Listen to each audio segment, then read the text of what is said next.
या या या शंकराजी. असे या जावई बापू.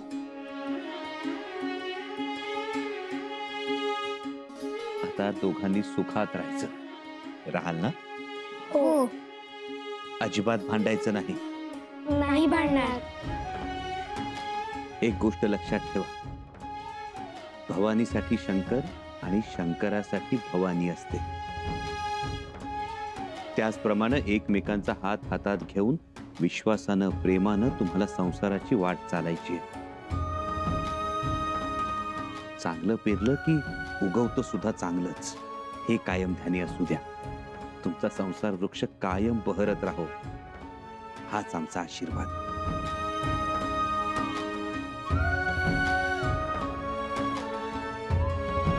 थांबा.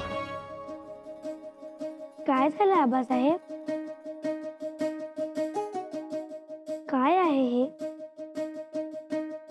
आमच्या लेकीचा लगीन चुडा. लगीन चुडा कुठून घेतला होतात? बुऱ्हाणपुरी. बुऱ्हाणपुरी?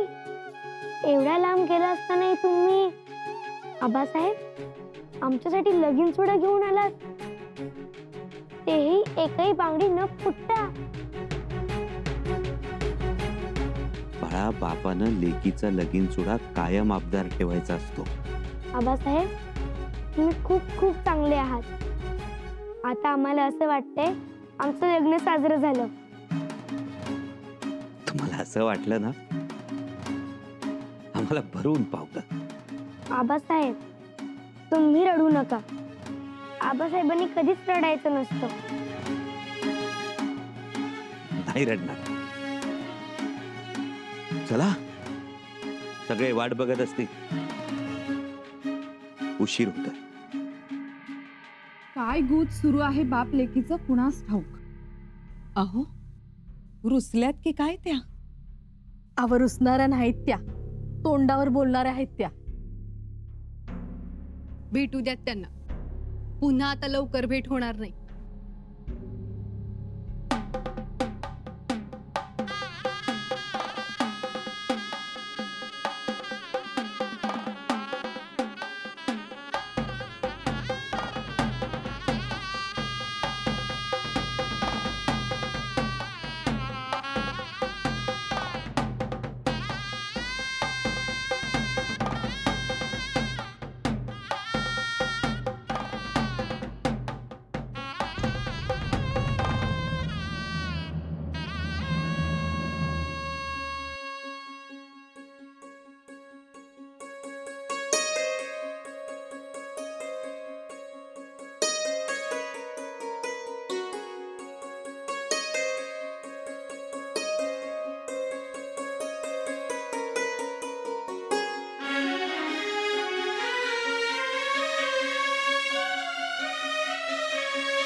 वा, जावायचा आतापासूनच लाडवाय. नाही हरजीराव, जावयाचे नाही, आमच्या लाडक्या भाच्याचे लाड करतो.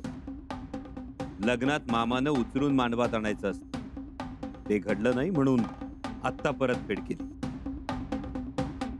चांगलं केलं. आई साहेब हे बघा, आमच्यासाठी चुडा आणलाय बुऱ्हाणपुरावरून. काय? बुऱ्हाणपुरावरून? हो, आम्हाला एकट्यालाच, तुम्हाला कोणालाच नाही. एवढं सोन्यासारखं लग्न सोडून तुम्ही बुऱ्हाणपुरास गेलात? काय हो दादासाहेब? ताईसाहेब जाऊ द्या ना हो. असं कसं जाऊ द्यात? आमचं एक वेळ राहू द्यात. आम्ही बहीण आहोत म्हणून समजून घेऊ. पण आमच्या साहेबांना काय वाटलं असेल? त्यांचा काहीच मानपान झाला नाही. त्यांना अंधारात ठेवून लग्न केलं. आम्हाला हे काय पटलं नाही.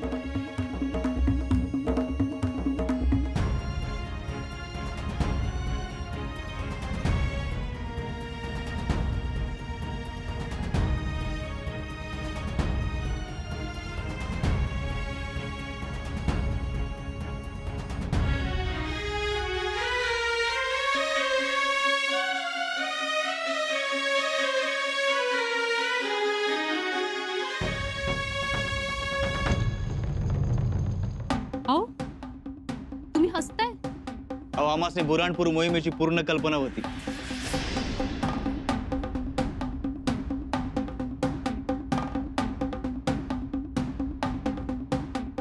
काय? आणि तुम्ही आम्हाला बोलला नाहीत? अहो तशी राजआज्ञाच होती, कुणाला बी न सांगण्याची. आणि अहो स्वराज्यात असल्या गोष्टी कुणाला सांगायच्या असतात होय. राजे, म्हणजे तुम्ही सगळ्यांशीच गनिमी कावा केलात तर? करावा लागला, पण तसंही हरजीदाजी साहेबांची इजाजत घेतल्याशिवाय आम्ही बुऱ्हाणपुराला गेलोच कसे असतो. पण आम्ही विचारलं आणि झालं उलटच. दाजी साहेब आम्हाला म्हणाले, तुम्ही थांबा लग्नात, आम्हीच जातो बुऱ्हाणपुरात आणि औरंगजेबाला ठार करतो. बघा मातोश्री, बघा बत्ताशीबाई, दोघेही सारख्याला वारके. राजे, तुम्ही आमची फसगत केली. हसगत नाही राणी साहेब, उलट आम्ही नसताना तुम्ही गड सांभाळू शकता. एवढंच नाही तर एवढा मोठा समारंभ पारही पाडू शकता, हे दाखवून दिलं तुम्ही. चला आता उशीर नको व्हायला.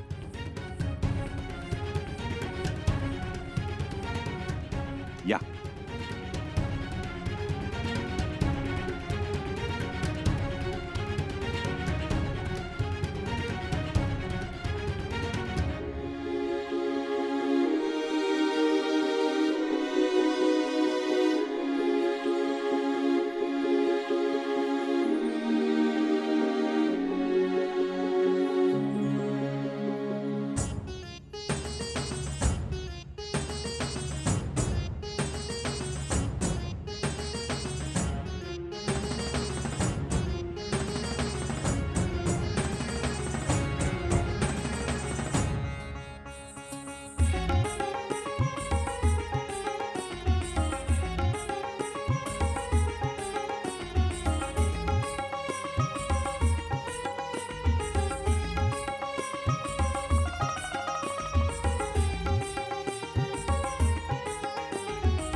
ताबडतोब येऊन भेटा आम्हाला.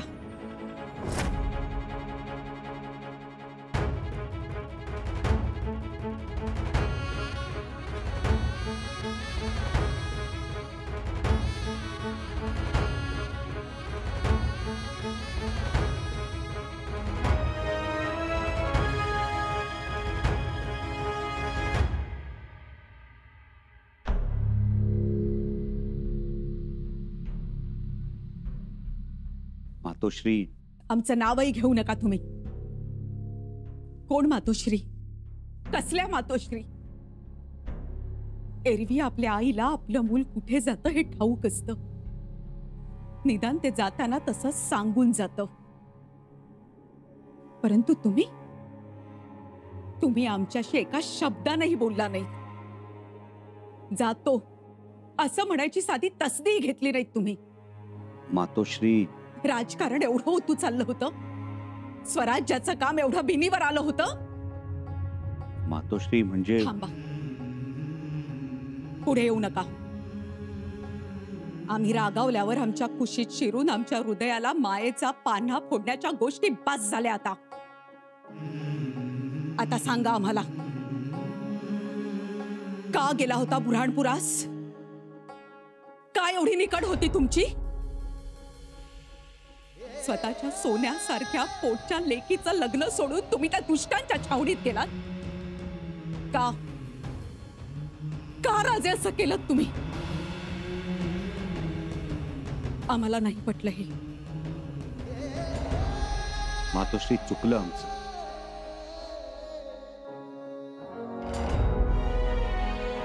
चुकलो? राजे, आता तुम्ही लहान धाकले राहिला नाही, छत्रपती आहात. नाहीतर आमचा हा हात आणि तुमचा हा गाल. मातोश्री, तो तर तुमचा अधिकार आहेच. हे बघा, आम्ही मागे पुढे पाहणार नाही. तुम्हाला वाटत असेल की आम्ही तुमची मनमानी सहन करू, पण अजिबात नाही. तुमचे वडील जे करायचे त्याही पेक्षा पुढे गेलात तुम्ही. 1 लाखाच्या फौजेत ते घुसले होते आणि तुम्ही 5 लाखांच्या सैन्यात घुसलात. राजे राजे, केवढे हे धाडस. स्वतःच्या लेकीचं लग्न असताना उद्या काही बरं वाईट घडलं असतं तर. मातोश्री, माफी असावी. आम्ही पुन्हा हे असलं धाडस करणार नाही. धाडस धाडस नाही, हा अविचार आहे असं आम्हाला वाटतं. मातोश्री, पुन्हा असं घडणार नाही. एक वेळ क्षमा करावी, कान धरावा. वाटल्यास आम्ही गाल पुढे करतो.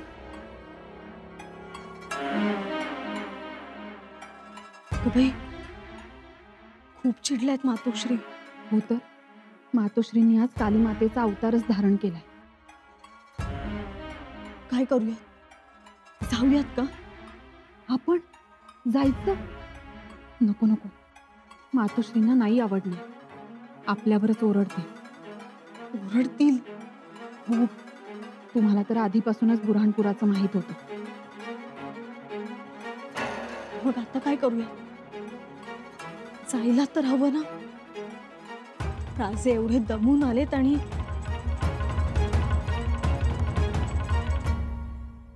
मातोश्री, एक शब्दही बोलू नका. कुठलीही सफाई नकोय आम्हाला. मातोश्री, आम्ही सफाई देत नाही, परंतु अहो, आमच्या जीवाचा धर सुटण्याची वेळ आली होती. गडावर तुम्ही कुठेही दिसत नव्हता. कुठल्याही विधीसाठी तुम्ही उपस्थित नव्हता. तेव्हाच लक्षात आलं होतं आमच्या सगळं. पण बोलावं तर कुणाशी? राजे, आयुष्यात जेवढ्या घाबरलो नव्हतो ना आम्ही, तेवढ्या घाबरून गेलो होतो. आईच्या हृदयाची कल्पना नाही येणार तुम्हाला. मातोश्री, सरदार विचारेंचा आहेर आपल्याकडेच आहे. घ्या. ह्या तर तुमच्याहून तरबेज. सगळ्या गोष्टी माहीत असतानाही आपल्याला काही माहीत नाही असं शिताफीनं दाखवत राहिल्या. तुम्हाला थांबवण्याची तसदीही घेतली नाही ह्यांनी. मातोश्री, अहो, मग आमच्या कानावर तरी घालायचं. आम्ही अडवली असती वाट त्यांची. तुमचं ऐकलं असतं दादासाहेबांनी, थांबले असते ते. आम्ही नव्हते केले प्रयत्न. दुथडी भरून वाहणाऱ्या कृष्णा नदीच्या पात्रात आम्ही पाय रोवून वाट नाही अडवली का? पण आम्हाला आणि पाण्याला न जुमानता ते गेले. ते कुठे थांबतात? पण मातोश्री, ते थांबले नाहीत म्हणून राजकारण बदलण्याचा पराक्रम त्यांनी केला. आणि तसाच पराक्रम बुऱ्हाणपुरी जाऊनही केला. राजे, काय झालं? नाही म्हणजे लेकीला पाठवण्याच्या गोंधळीत आम्ही तुम्हाला विचारायचंच राहून गेलो. जसं आम्ही गडावरचं लग्न पार पाडलं तसं तुम्ही तिकडचंही लग्न पार पाडलत ना? हो राणीसाहेब, बुऱ्हाणपुरातलं लग्न आम्ही थाटामाटात पार पाडलं. पाहुण्यांना जानवस घरातच ठोकून काढलंय आणि दारुगोळ्याची आतषबाजी करून आलो. खरं तर खूप अवघड होतं. तो सारखा आमच्या हातून निसटत होता, पण शेवटी आम्हाला संधी मिळालीच.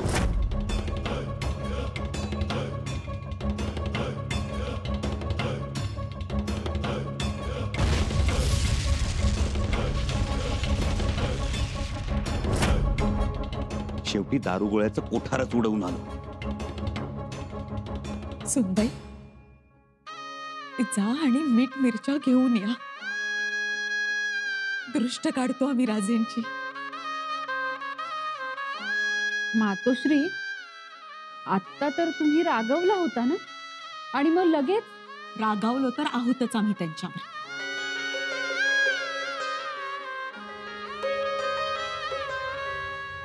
पण आनंदी सुद्धा आहोत.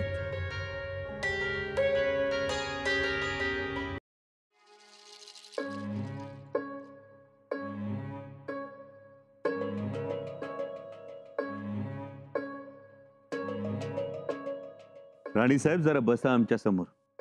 बघू द्या आम्हाला आमच्या कर्तबगार बायकोला डोळे भरून. अहो, जावई बापू आलेत आता आपल्याला. मग जावई बापू आले की मग आपल्या बायकोला बघायचं नाही असं कुठल्या ग्रंथात लिहिलंय का? बसा. बसतो, पण एका अटीवर. अट. हे बघा, हे काय? हा राजस्त्रीच्या वस्त्राचा धागा आहे. आता या धाग्याचा आम्हाला 5 शेर वजनाचा सोन्याचा नाग करून दाखवा. 5 शेर वजनाचा सोन्याचा नाग याचा? हो, बादशहाच्या छावणीत नव्हता का केला? विसरलोच. राणी साहेब, आम्ही नाग बनवायला गेलो आणि आमच्यावरच बिळात लपून बसायची वेळ आली. पळताभुई थोडी झाली होती. आमची तरा काही वेगळी नव्हती राजे. कोणकोणत्या प्रसंगाला काय तोंड द्यावं लागलं ना, हे आमचं आम्हालाच ठाऊक. आम्हाला कल्पना आहे. राजे, जसजसा मुहूर्त जवळ येऊ लागला तस तसे सगळे पै पाहुणे आम्हाला विचारायला लागले, राजे कुठे आहेत, राजे कुठे आहेत. आणि भवानीबाई त्या तर ऐकायलाच तयार नाहीत. त्यांनी दोसराच काढला होता तुमचा. दुसरीकडे मातोश्री. काही विचारू नका. परंतु सगळ्या गोष्टी कशा रीतसर पार पडल्या. लग्न एकदम धामधुमीत झालं. तोफांची सलामी दिली आणि आतषबाजी झाली. राणी साहेब, आम्ही सुद्धा आतिषबाजीच करून आलोय. पहिले 2-3 प्रयत्न असफल झाल्यावर आम्ही दारुगोळ्याचं कोठार सोडवायचं ठरवलं. बहिर्जी काकांनी इत्यंभूत माहिती काढली. निळोपंत आणि खंडोबलला सावली सारखे सोबत होते. अवघड होतं, पण शिरलो दारुगोळ्याच्या कोठारात आणि आई जगदंबेच्या कृपेनं सगळं सुरळीत पार पडलं. दारुगोळ्याच्या कोठाराला आग लावून आम्ही वाऱ्याच्या वेगानं तापीमाय ओलांडली. जोराचा धमाका झाला. धमाका होता सगळीकडे आग लागली. आगीनं औरंगजेबाच्या तंबूला वेढलं आणि भस्मसात झाला. तंबूतले सगळे शाही नोकर, सरदार आणि खुद्द औरंगजेब जळून मेला असणार.